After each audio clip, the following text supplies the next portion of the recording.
जय हिंद। नमस्कार दोस्तों, स्वागत आप सभी का आरपीएन नंबर 1 स्टडी चैनल पर। तो दोस्तों, आज की इस वीडियो में हम आपके जीके के जो इम्पोर्टेंट क्वेश्चन है वो देखने वाले हैं। शुरू करने से पहले अगर अभी तक आपने हमारे चैनल को सब्सक्राइब नहीं किया तो जल्दी से सब्सक्राइब कर लें और इस वीडियो की पीडीएफ आपको हमारे टेलीग्राम ग्रुप पर मिल जाएगी। तो शुरू करते हैं। आज का हमारा पहला क्वेश्चन है, जैसलमेर ज़िले में बहने वाली नदी है। हमें बताना है जैसलमेर ज़िले में बहने वाली नदी कौन सी है। ऑप्शन नंबर ए लूनी नदी, ऑप्शन नंबर बी सुगड़ी नदी, ऑप्शन नंबर सी खारी नदी या फिर ऑप्शन नंबर डी कांकड़ी नदी। दोस्तों, हमें अजमेर ज़िले में बहने वाली नदी बतानी है। तो अजमेर नहीं दोस्तों, जैसलमेर। तो जैसलमेर ज़िले में बहने वाली जो नदी है वो कांकड़ी नदी है, ऑप्शन नंबर डी। जिन भी साथियों का जवाब कांकड़ी नदी ऑप्शन नंबर डी है वो सभी मेरे साथी एकदम सही है। जैसलमेर ज़िले में कांकड़ी नदी बहती है। चलिए, हमारा अगला क्वेश्चन है, हनुमानगढ़ किस नदी के किनारे बसा है। हमें बताना है कि जो हनुमानगढ़ है वो किस नदी के किनारे बसा है।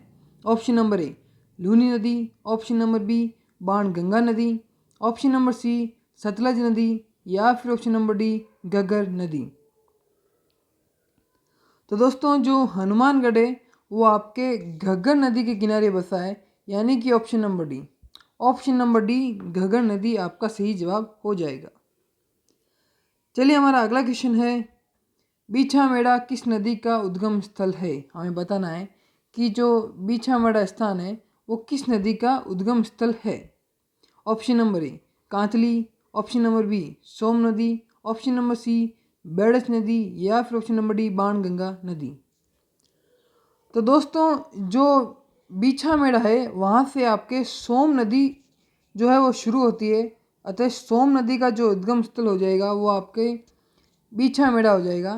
तो ऑप्शन नंबर बी आपका सही जवाब हो जाएगा, सोम नदी आपका सही जवाब हो जाएगा। चलिए, हमारा अगला क्वेश्चन है, राजस्थान के जिस जिले में भाखड़ा नांगल बांध से सबसे अधिक सिंचाई होती है वह है। तो हमें बताना है कि जो भाखड़ा नांगल बांध है उस बांध के पानी से सबसे अधिक सिंचाई कौन से जिले में होती है या फिर कौन से स्थान पे होती है। Option number A Hanumangarh, option number B Bikaner, option number C Churu या फिर option number D Sri Ganganagar. तो दोस्तों, जो भाखड़ा नांगल बांध के पानी से जो सबसे ज़्यादा सिंचाई होती है वो आपके श्री गंगानगर में होती है, यानी कि option number D Sri Ganganagar आपका सही जवाब हो जाएगा।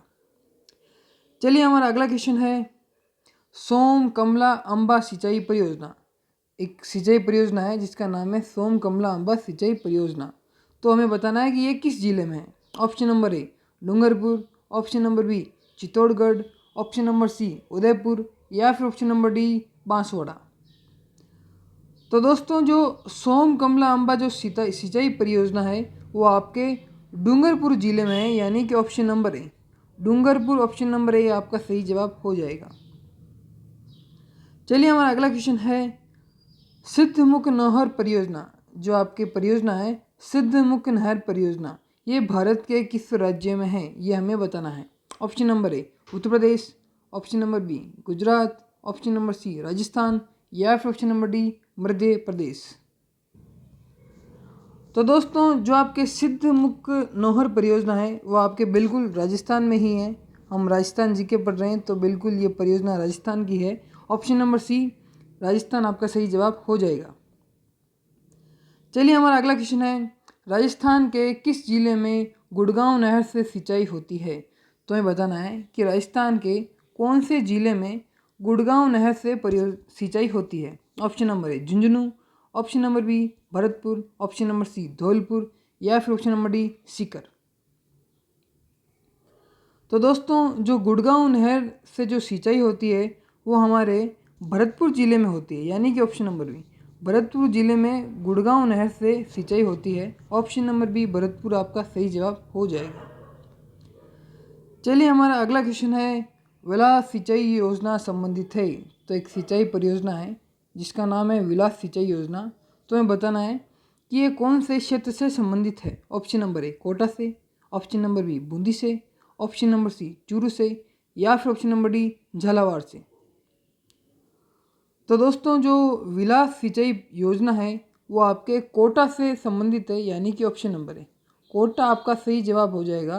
विलास सिंचाई परियोजना कोटा से संबंधित है। चलिए हमारा अगला क्वेश्चन है, इंदिरा गांधी नहर का प्रारंभ कब हुआ? ऑप्शन नंबर ए 31 मार्च 1958, ऑप्शन नंबर बी 31 मार्च 1960, ऑप्शन नंबर सी 31 मार्च 1970 या फिर option number D 31 March 1985।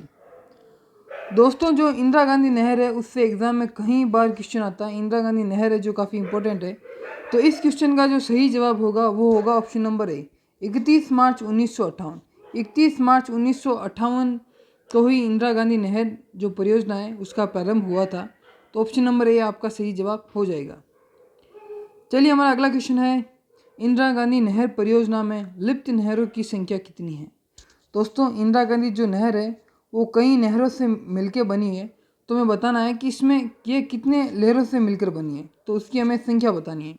Option number A 5, option number B 6, option number C 7 या फिर ऑप्शन नंबर डी 8। तो दोस्तों जो इंदिरा गांधी नहर परियोजना है वो आपके 6 अन्य नहरों से मिलकर बनी है।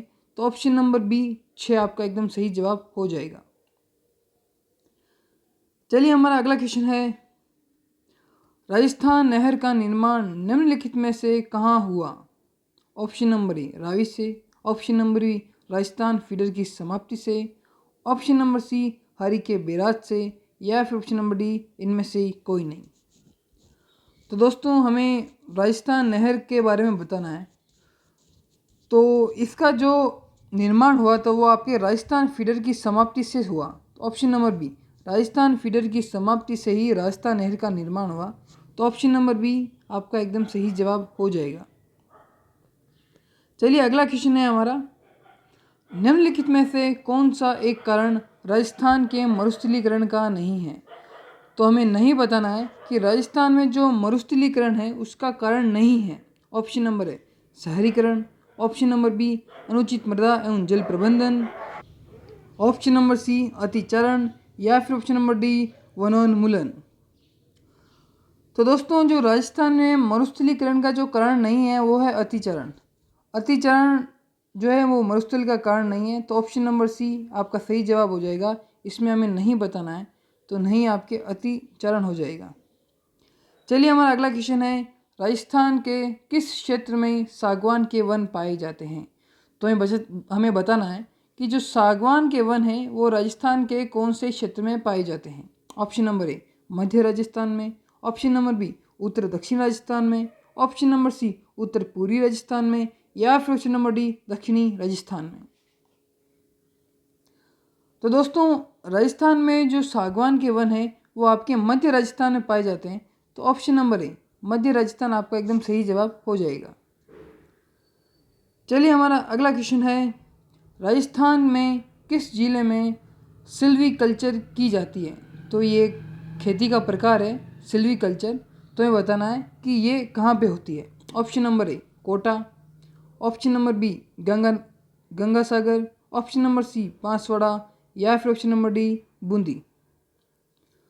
तो दोस्तों राजस्थान में जो सिल्वी कल्चर है वो आपके ऑप्शन नंबर बी गंगानगर। दोस्तों यहाँ पे सही कर लीजिएगा, ये गंगानगर है। तो गंगानगर में हमारे सिल्वी कल्चर जो खेती का प्रकार है वो खेती यहाँ पे गंगानगर में होती है। तो ऑप्शन नंबर बी आपका सही जवाब हो जाएगा। चलिए हमारा अगला क्वेश्चन है, राजस्थान में सर्वाधिक वन क्षेत्र है। तो हमें बताना है कि राजस्थान में सर्वाधिक वन क्षेत्र कहाँ पर है। ऑप्शन नंबर ए उदयपुर और राजसमंद जिलों में, option number B Sawai Madhopur एवं करौली जिले में, ऑप्शन नंबर सी चित्तौड़गढ़ जिले में या फिर ऑप्शन नंबर डी कोटा और बारां जिले में। तो दोस्तों राजस्थान में जो सर्वाधिक वन है वो आपको बिल्कुल पता ही होगा। जो कोटा और बारां जिले वाला जो इलाका है वहाँ पे सर्वाधिक वन पाए जाते हैं। तो जो ऑप्शन नंबर डी है कोटा और बारां जिला वो आपका सही जवाब हो जाएगा। आपने कई बार सुना होगा कि जो चंबल में डाकू बहुत लोग होते हैं, तो वो बिल्कुल वही इलाका है। तो कोटा और बारां वाला जो इलाका है वहाँ पे आपके सर्वाधिक वन पाए जाते हैं। चलिए हमारा अगला क्वेश्चन है, निम्न प्रकार की वनस्पतियों में कौन सी वनस्पति राजस्थान से प्राप्त नहीं होती।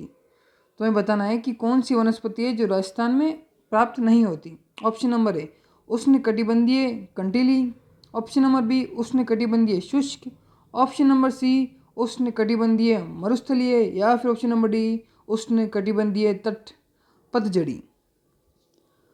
तो दोस्तों जो उष्णकटिबंधीय जो शुष्क प्रकार की जो फसलें जो वनस्पतियाँ हैं वो राजस्थान में नहीं पाई जाती है, तो ऑप्शन नंबर बी आपका सही जवाब हो जाएगा।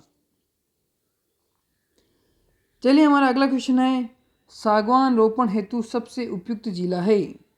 तो सागवान के बारे में अभी हमने पहले भी पढ़ा था, तो बिल्कुल आपको याद होगा, तो उम्मीद करता हूँ आपका सबका जवाब सही होगा। तो हमें बताना है सागवान रोपण हेतु सबसे उपयुक्त जिला कौन सा है। ऑप्शन नंबर ए जालोर एवं Sirohi, option number B Bharatpur एवं Alwar, option number C Shri Ganganagar और बीकानेर, या फिर ऑप्शन नंबर डी बांसवाड़ा और उदयपुर।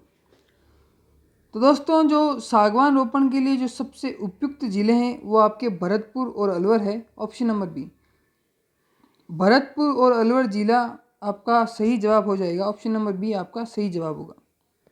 चलिए हमारा अगला क्वेश्चन है, सेवण घास किस जिले में विस्तृत रूप से उगती है। तो हमें बताना है कि जो सेवण घास है, जो एक घास का प्रकार है, वो किस जिले में सर्वाधिक उगती है या फिर उसकी खेती होती है।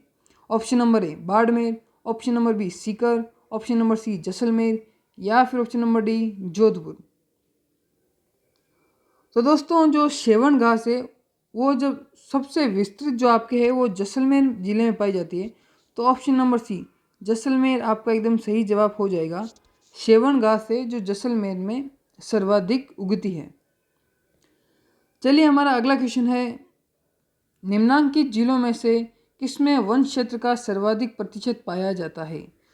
तो हमें 4 ऑप्शन दे रखे हैं, उनमें से हमें बताना है कि सर्वाधिक वन क्षेत्र किस का प्रतिशत किस जिले में है। Option number A Karauli, option number B Banswara, option number C Sirohi, या फिर ऑप्शन नंबर डी उदयपुर। तो दोस्तों जो ये 4 ऑप्शन दे रखे हैं उनमें से जो सबसे ज़्यादा वनों का प्रतिशत है वो आपके उदयपुर में है। तो ऑप्शन नंबर डी उदयपुर इस क्वेश्चन का सही जवाब हो जाएगा। उदयपुर में, इन ऑप्शंस में से उदयपुर में सर्वाधिक वन क्षेत्र पाए जाते हैं। चलिए हमारा अगला क्वेश्चन है, रेगिस्तान का कल्प वृक्ष है। दोस्तों काफ़ी ही इजी क्वेश्चन है, कई बार बच्चे इस क्वेश्चन को एग्जाम में देख के कन्फ्यूज हो जाते हैं। तो हमें बताना है कि राजस्थान का कल्प वृक्ष कौन सा है। ऑप्शन नंबर ए बबूल, ऑप्शन नंबर बी खेजड़ी, ऑप्शन नंबर सी रोहिड़ा, या फिर ऑप्शन नंबर डी फोग। तो दोस्तों राजस्थान का या फिर रेगिस्तान का जो कल्प वृक्ष है वो आपको खेजड़ी को कहते हैं। तो ऑप्शन नंबर बी खेजड़ी, जो खेजड़ी है वो आपका सही जवाब हो जाएगा। तो आप इसे याद रखिए, कई बार इससे बच्चे एग्जाम में कंफ्यूज हो जाते हैं। काफ़ी अच्छा क्वेश्चन है। तो दोस्तों इसी के साथ आज की हमारी क्लास ख़त्म होती है। उम्मीद करता हूँ कि आपको सेशन पसंद आया होगा। तो मिलते हैं किसी नेक्स्ट वीडियो में, तब तक के लिए धन्यवाद।